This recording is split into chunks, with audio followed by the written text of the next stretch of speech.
आप लोगों ने अनुभव किया होगा, आज तो यह अनुभव थोड़ा सा महंगा हो गया है कि कूप में से पानी निकालते हैं। सर्वप्रथम उस कुएं में खाली घड़े को भेजते हैं और भेजते समय हमें ज़्यादा सावधानी की आवश्यकता नहीं है और उसको छोड़ देते हैं। इतना ध्यान रखते हैं कि वह वैसे तो डूबेगा नहीं क्योंकि वो खाली है घड़ा। जब वह पानी में चला गया उस समय उसके रस्सी को ऊपर थोड़े से खींच लेते हैं तो उसके मुख में से पानी भीतर पहुंचना प्रारंभ करता है। अब इसमें ध्यान देने की आवश्यकता है, जब वह घड़ा पूर्ण रूप से पानी से भर जाता है तो थोड़े से नीचे और चला जाता है। फिर इसके उपरांत आप उसको ऊपर की ओर खींचते हैं। खींचते समय आपको कोई परिश्रम नहीं होता क्योंकि वह थोड़े से भीतर भी पहुंचा है। जो ही वह पानी की बाहर आ जाता है तो ही आप लोगों को श्रम का अनुभव होने लग जाएगा। अब पूछना यह है, जब घड़ा पूर्ण भर गया है और पानी में था, उसमें श्रम क्यों नहीं लगा और बाद में क्यों? कभी आप लोगों ने सोचा इसके बारे में? नहीं। वह भीतर जब रहता है घड़ा पानी के भीतर और उसको खींचते हैं तो चूंकि वहाँ पर हवा का दबाव इतना नहीं रहता जितना कि बाहर ऊपर आने के उपरांत केवल इसमें हवा ही है। आप लोग बैठे हैं अपनी शक्ति से नहीं, किंतु चारों तरफ से हवा आपको, क्या कहते हैं ज्ञान के अनुसार, गुरुत्वाकर्षण जिसको बोलते, तो यह निश्चित है कि वह भारदार होते हुए भी, भरा हुआ होते हुए भी उसमें हवा की कमी होने के कारण आप बहुत जल्दी उसको ऊपर उठाते हैं। किंतु केवल पानी छूट गया और केवल हवा में वह घड़ा आ गया तो उस समय आपको पसीना आएगा। आप अपने खड़े होकर के उसको खींच नहीं सकते, किंतु कैसे करते हैं? पीछे की ओर अपने आप को संभालते रहते हैं ताकि वह नीचे से ऊपर तक घड़ा आ जाए। इसमें आप लोगों को बहुत शक्ति लगानी पड़ती है क्योंकि केवल जहाँ पर हवा रहती है वहाँ पर उस घड़े को कैसा खींचा जाता। सामने नहीं उसके खींच सकते, सामने होते ही संभावना है वह आप कुएं में चले जाए। इसलिए आप ऐसे उसको खींचते हैं जिसके द्वारा अपना भी संयम बना रहे। अब हवा के कारण आपका भार है ये सिद्ध होता। आप जब तैरेंगे उस समय भी आपको कुछ भी नहीं लगता, किंतु भीतर से बाहर आते ही आपको जोर लगाना पड़ता है। संसार के बहुत सारी वस्तुएं जिसके आकर्षण से आप बहुत परेशान हो रहे हैं। आपकी वेट के बारे में कभी सोचा आप लोगों ने? कितनी वेट है? आज तक सही किसी को मालूम नहीं पड़ा। कई इंजीनियरों के सामने भी हमने यह बात रखी है। संभव है वो उसके बारे में सोच रहे होंगे। यहाँ से जो उपग्रह छोड़ा गया है तो वह अपने कक्ष के जब बाहर हो जाता है तो वहां पर उसकी वेट समाप्त हो जाती। जो पहले वेट था वो वहां पर नहीं रहते, क्योंकि वहां पर जब उपग्रह के साथ चले गए थे लोग, उसमें 3-4 थे, वहां पर जाने के उपरांत प्रयोग किया तो जो जहां पर रखते हैं वो जमीन पर नहीं आती, किंतु अधर में ही रह जाती। क्यों? वहां हवा का दबाव नहीं, कम है, इसलिए। तो इसका अर्थ यह है कि मान लो आपके वेट भार 60 किलो है, वहां पर जाएंगे तो वह भार रहित होगा। भार रहित होगा तो रोग भी होना चाहिए, जैसे और कोई भयानक रोग होते हैं, आपके शरीर का वेट भार जो है कम हो जाता है, कभी कभी बढ़ भी जाता है। कुछ लोग घटाना चाहते हैं तो कुछ लोग बढ़ाना चाहते हैं। जब परेशानी होने लग जाती है तो यह वेट कहाँ चला गया? वो रोगी हो गया? नहीं, फिर भी वो भोजन तो भोजन कर रहे हैं, भूख भी लग रही है, किंतु उनका वेट कहाँ चला गया? आप दूसरे के माध्यम से वेट को पहचान रहे हो। यदि यहाँ हवा नहीं रहेगी, विरलता आ जाएगी, तो आप गिरोगे भी नहीं। धीरे धीरे जैसे जैसे ऊपर ऊपर चले जाते हैं, कक्ष के बाहर जाने के उपरांत वहां पर अपने आप उपग्रह भी घूमने लग जाते हैं उनके ईंधन के माध्यम से। नीचे रहते हैं तब तक जो है उसको बहुत मेहनत के साथ ऊपर पहुंचाना पड़ता है, इसमें ज्यादा खर्च होता है, ऐसा हमने सुना। आत्मा का भी स्वभाव नीचे रहने का नहीं है, हल्का है नहीं समझे, किंतु शरीर के कारण वो गुरुत्वाकर्षण चारों तरफ से आपको खींच रहा है। वह गुरुत्वाकर्षण अलग है और गुरुओं का आकर्षण अलग है।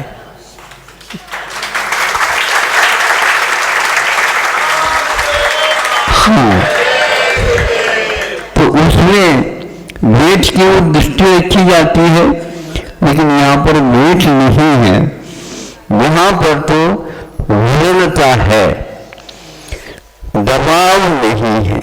तो आपके शरीर के वेट, आपके वेट भार वस्तुतः सापेक्षित है।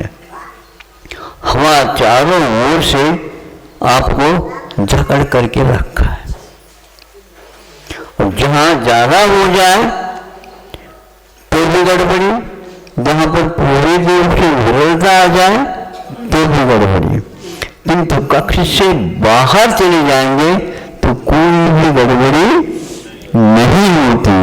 तो आप मोह के चक्कर में हैं, इसलिए आकर्षण और आप खींचे चले जा रहे हैं। आप चाहते हैं ऊपर उठना, लेकिन नहीं उठ पाते। पानी में तो तैर करके उस कला के माध्यम से डूबता नहीं, लेकिन ये ध्यान रखो आप हवा में क्यों नहीं तैरते?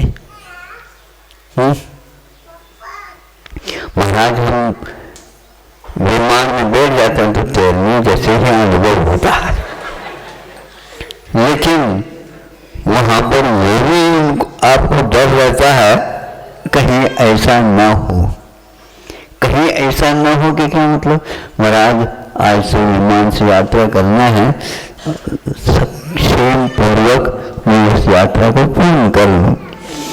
धुक धुक बनाए रहता है। वो क्यों है? इसलिए है वो कृत्रिम विमान है, स्वाभाविक विमान नहीं।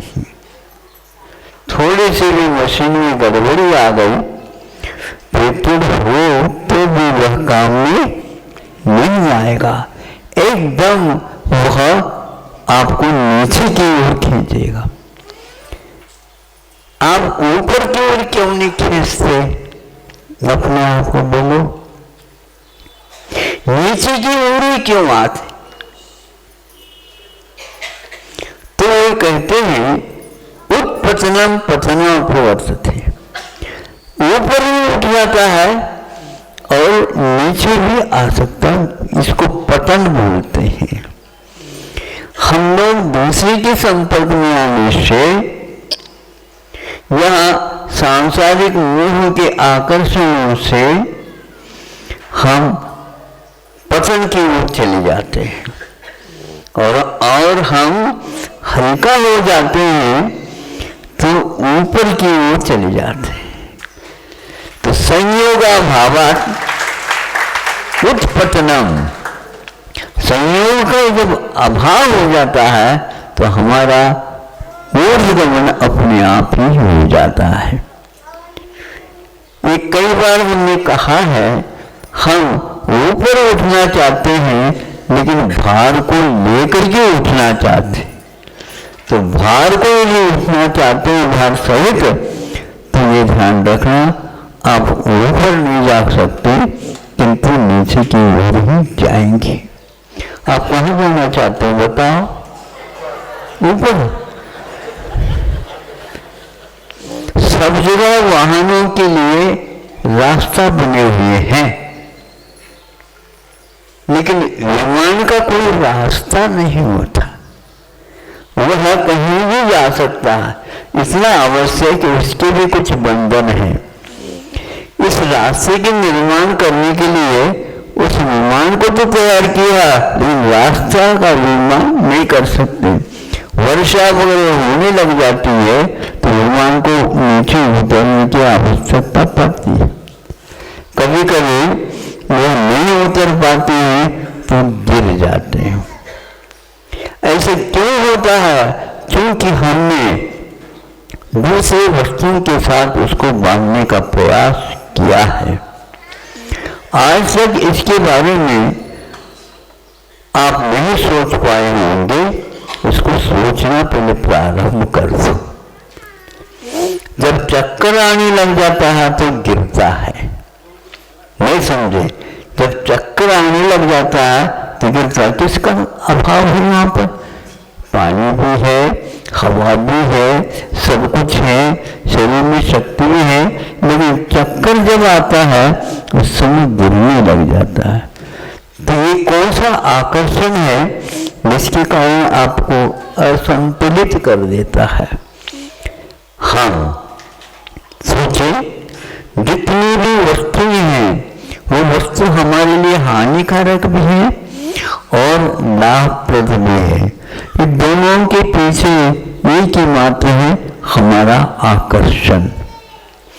ये आकर्षण और उत्कर्षण, अपकर्षण आदि आदि हैं, इसमें आप लोग उलझे रहते हैं। जब आपके पास पैसा ज्यादा होता है तो क्या करते हैं आप लोग? बोलो, दान भी करते हैं, लेकिन आदान की मात्रा ज्यादा रहती है और दान की मात्रा, ऐसा क्यों होता है? मतलब हम उसको कम तो करना चाहते हैं, कम करते हैं, तो जब वह भर जाता है तो कम करना चाहते हैं। एकदम भरोगे तो गड़बड़ है। लैंप में या दीपक में पूरा पानी तेल भर दो, क्या होगा? है? वह किसी प्रकार से जलेगा नहीं, बुझ जाएगा, क्योंकि उसमें हमने तेल तो डाला लेकिन अनुपात से नहीं डाला। अनुपात से बाहर हो गया तो वह हवा के अभाव में निश्चित रूप से बुझ जाएगा। और थोड़े से कम रखेंगे तो वो प्रकाशित हो जाएगा। प्रकाशित करना चाहते हैं तो उस दीपक में तेल को नाप तोल करके ही डालना पड़ेगा, अन्यथा हम उसके प्रकाश को कभी भी प्राप्त नहीं कर पाते। इसलिए आप लोग हर वस्तु के बारे में सोचो जो आपके लिए लाभप्रद है, वही हानिकारक भी हो जाता है। यदि मान लो थोड़ा सा फबकने लग जाए, फिर देखो ऊपर भी यदि धोती रखी तो धोती को भी वो जलाना प्रारंभ कर देगी। इसलिए सावधानी रखो। पेट्रोल एक ऐसी वस्तु है जिसको यदि पास है पेट्रोल और यहाँ पर थोड़ी सी मान लो नीचे से दीपक कर लिया तो वहां तक वो पकड़ भी सकता है। आपके पास ऐसे भाव है कि वह पकड़ने को चला जाता है। वस्तु आपकी ओर आती है, क्या हम वस्तु की ओर जाते हैं? थोड़े से बता दो जल्दी। हाँ, हम जाते हैं। किसने कहा कि जाओ? हाँ, ये क्या है? वो खींचता है महाराज। तो खींचता है तो सबको खींचना चाहिए। खींचता है तो सबको खींचना चाहिए, लेकिन सबको तो वो खींचता नहीं।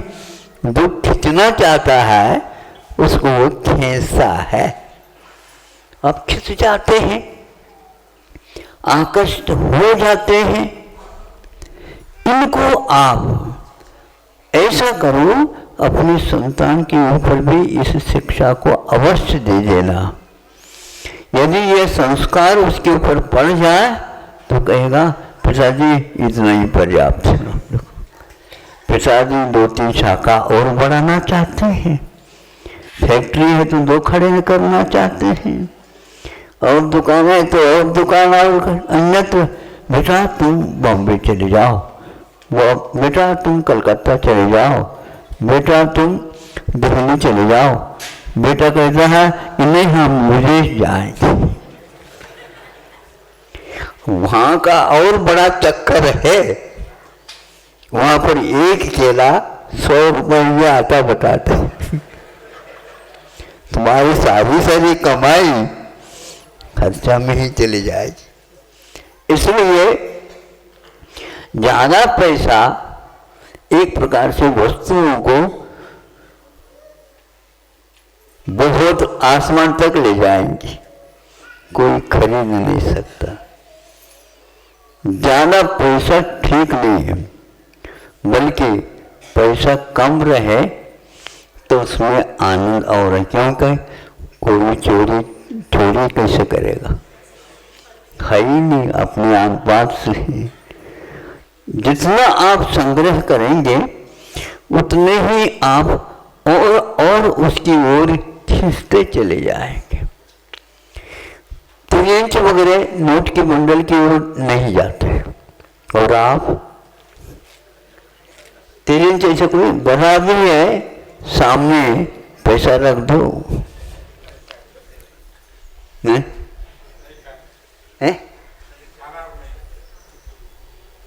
आप क्यों आकर्षित हो जाते हैं? इसमें धन है और इसके द्वारा सब कुछ खरीदा जा सकता है। ध्यान रखो, एक वह भी व्यक्ति है आपको ये खरीद लेगा। अब क्या करोगे? ये दास प्रवृत्ति, क्रय विक्रय की प्रवृत्ति बहुत होशियारी से करना चाहिए। अर्थ के कारण ये ऐसा हो रहा है। अर्थ के लिए आप हैं या आपके लिए अर्थ की आवश्यकता है? जीवन जीने के लिए ये सारी सामग्री है। ये सब विद्या कलाएं पूर्व काल में समझाई जाती थी, सिखाई जाती थी। आज ये सारा का सारा समाप्त हो रहा। सुना हमने पैसा कैसे आएगा? अरे जाओ बैंक में जाओ, लोन ले आओ। या? पहले के लोग लोन नहीं जानते थे और आज यह अनिवार्य तत्व हो गया। देश की उन्नति होती है अर्थ के द्वारा, ये गलत धारणा है। लोन हर के लिए, आज विद्या भी पढ़ते हैं, शिक्षा लेते हैं तो लोन, दुकान खोलते हैं तो लोन, वैसे मकान बनाते हैं तो लोन, शादी कराते हैं तो लोन, और क्या क्या करते हैं सभी लोन, गाड़ी खरीदते हैं तो लोन, वो आती कंपनी आपके पास, ले लो ले लो, इसमें छूट है आपको। 4-5 वर्ष पूर्व में हमारे सामने एक घटना सुनने में आ गई। सिंगापुर का और कोई भी स्थान होगा, तो उन लोगों ने वहाँ की कंपनी इत्यादि ने आपके लिए रिक्शा है, टैक्सी है, आदि आदि की व्यवस्था की, इतने में आप ले लो और इतने इतने देते चले जाना। उसने देखा बहुत अच्छा है, 2-3 साल में अपनी गाड़ी हो जाएगी। जब वो धीरे धीरे उसकी पद्धति से लोन चुकाने के लिए वो आ गए तो नहीं, सोचा है कि इसको तो हम खरीद सकते ही नहीं और हमारी कर्ज लोन लेने की पद्धति छूटे ही नहीं। तो उन सब ने ये निर्णय ले लिया, आज सुबह उठना, जो लोग उठे नहीं उससे पूर्व में सभी गाड़ियों को प्लेटफॉर्म के रूप में खड़े कर दूं और चाबी आदि वहीं पर रख दूं और चले जाओ। वो सब चले गए। बाद में सोचा ये कौन है, कोई भी नहीं मिला, क्योंकि आपने उनको कर्जदार बनाया। ऐसी हो रही है प्रत्येक देश में स्थिति। इसलिए पहले के लोग पहले रखते थे सोना चांदी, फिर बाद में किसी के पास से कुछ पैसा लाते थे।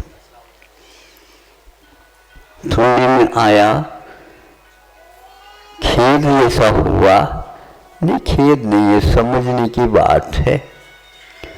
1 अरब भी पैसा रुपए आपके बैंक में रखे गए हैं तो ये पहले से ही लिखवा देते हैं।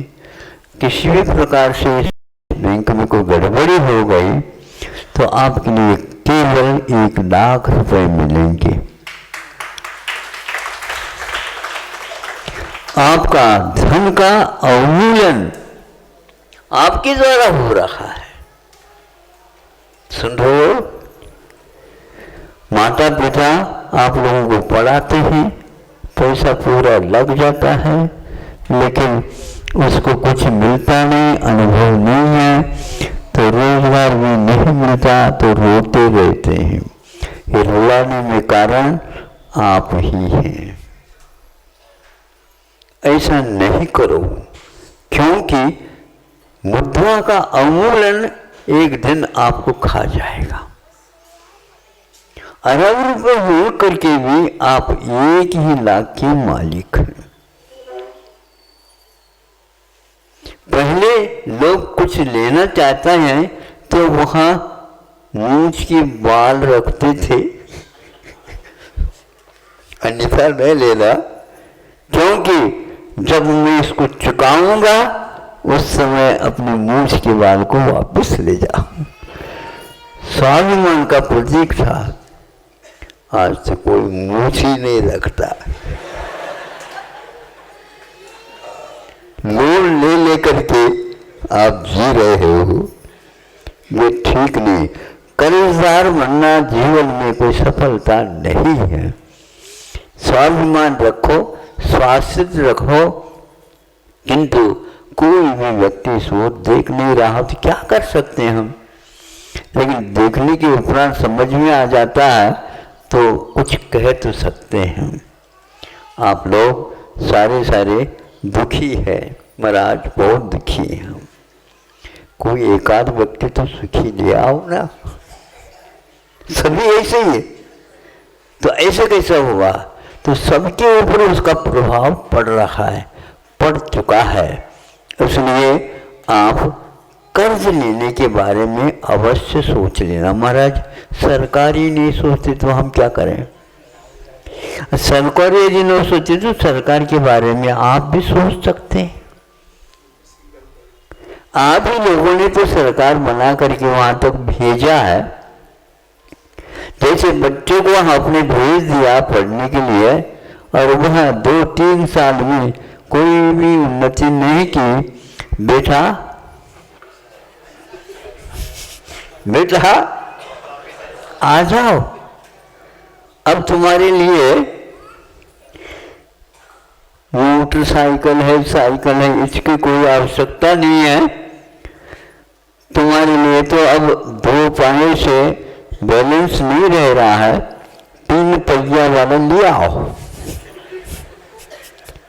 3 पहिया किसको होते? बस रिक्शा, उसमें बैठो चलाओ। अब नहीं मिलेगा।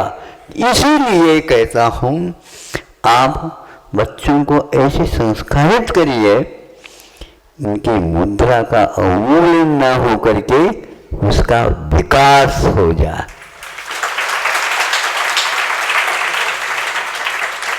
ये अवमूल्यन की पद्धति कहाँ कैसे घुस रही है, इसको भी जानने की आवश्यकता है।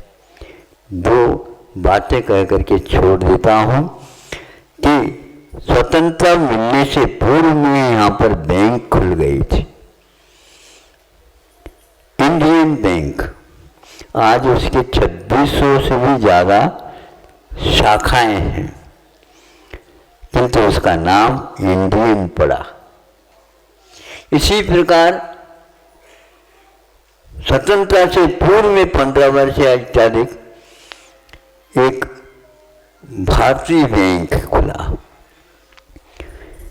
स्वतंत्रता से पूर्व में इसको खोलने की क्या आवश्यकता थी, इसके बारे में आप सोचो। ये नीति कहाँ से है? यह स्वतंत्रता तो देनी पड़ेगी इनको, भारत को, किंतु आर्थिक बोझ से हमेशा हमेशा पीड़ित रहेगा तो हमारा काम हो जाएगा। यह लिखित में है, किताब में लिखी गई है। एक गांधी जी के अनन्य भक्त तो नहीं, लेकिन गांधी जी उनको विशेष रूप से राजनीति में अग्रणी मानते थे और वो दादा भाई नौरोजी थे।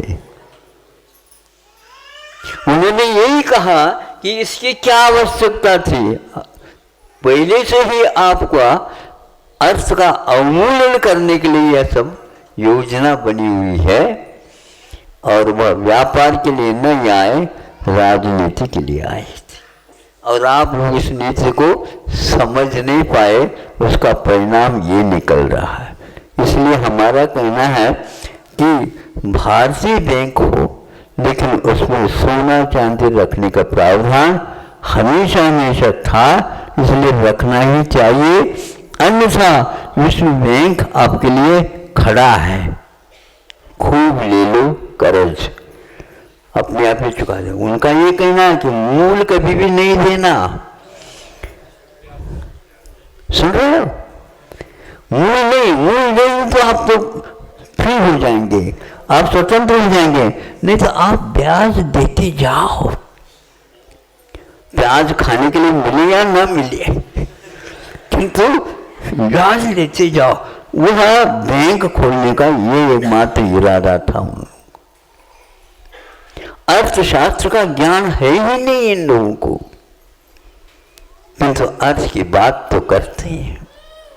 वह व्यर्थ होता चला जा रहा है। इसलिए सभी राष्ट्रों में महंगाई आ सकती है, किंतु संस्कार अविशेष है। भारत कभी भी उस मंदी से घबराता नहीं है, क्योंकि उसको अर्थ का सही अर्थ ज्ञात है। अब तो कम से कम आप सोचो कि हमें कर्ज लेकर के कोई काम नहीं करना है, क्योंकि वह परतंत्रता का एक रास्ता है। आपको 70 साल हो गए, कम से कम परतंत्रता क्या है इसको अच्छे ढंग से समझने का प्रयास करो और बच्चों को उन विदेशियों की अपेक्षा भेजने की अपेक्षा से देशी क्या थी उसको पहचानने का प्रयास करो। समझ में आ गया? दादा भाई नौरोजी की वो किताब पढ़ लेना। उन्होंने प्रश्न उठाया कि इसकी क्या आवश्यकता थी, क्योंकि व्यवस्था भारत को आर्थिक बोझ से हमेशा हमेशा दबाने की यह प्रक्रिया थी, ऐसा उनका निर्णय है। आप लोग कौन सा निर्णय लेते देख लो। अहिंसा परमो धर्म की जय।